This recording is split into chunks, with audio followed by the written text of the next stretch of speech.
guys, isilid ko muna yung van sa bulsa ko. Ayan na oh. Sinong gustong mabasa? Ito, meron na tayong hunter. Mukhang wala siyang kapote, walang payong. Talagang literal. Nagpapakabasa. Ayan na, kakatok na yan. Tingnan natin. Ayan na, kumatok na. Pangalan? Michael po. Michael. Oo, dito ako sa ano eh. Congrats. Hintay ako ng booking. Gantay ka ng book. Ay, ano ka? Anong ano? Lalamove po. Lalamove, yan oh. Ang gigilas talaga ng ating mga Lalamove rider. Parang may dilaw na kotse. Tapos dilaw yun. Basta ba? Oh, saan ko ba nilagay? Yun lang. Hindi ko nakita.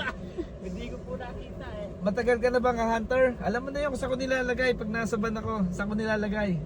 Yun sa loob po yan. Oh, sige. Oops. Up! Naku, mababagsakan ka na. Ay, no, sir. Meron. Eh, sir. Congrats. Salamat po. Picture tayo saglit lang kahit maambon.